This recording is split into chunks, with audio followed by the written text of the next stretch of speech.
আসন্ন রমজান সামনে রেখে খাদ্য বান্ধব কর্মসূচির মাধ্যমে মার্চ ও এপ্রিলে ৩ লাখ টন চাল দেওয়া হবে। ৩০ টাকা কেজি দরে ১৫ কেজি চাল পাবে ৫০ লাখ পরিবার। একথা জানিয়েছেন খাদ্য উপদেষ্টা আলী ইমাম মজুমদার।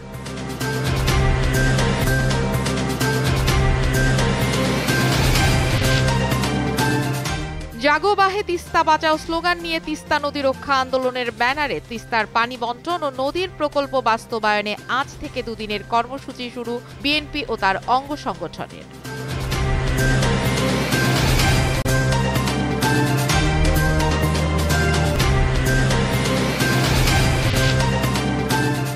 কোস্টগার্ডের আধুনিকীকরণে সব ধরনের ব্যবস্থা নিয়েছে অন্তর্বর্তী সরকার। সকালে রাজধানীর আগারগাঁওয়ের বাংলাদেশ কোস্টগার্ডের ৩০তম প্রতিষ্ঠা বার্ষিকীর অনুষ্ঠানে একথা জানিয়েছেন স্বরাষ্ট্র উপদেষ্টা মোহাম্মদ জাহাঙ্গীর আলম চৌধুরী।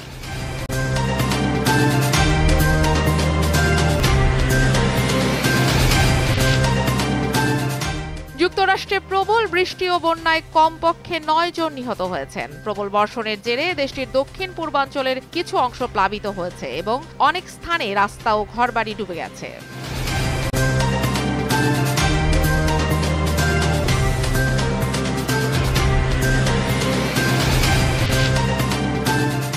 প্রত্যাবর্তনের মহাকাব্য লিখে দক্ষিণ আমেরিকা অনূর্ধ্ব-২০ ফুটবল চ্যাম্পিয়নশিপের শিরোপা জিতল ব্রাজিল। ফাইনাল পর্ব শেষে ১৩ পয়েন্ট নিয়ে অনেকটা হেসে খেলেই শিরোপা ঘরে তুলল ব্রাজিল।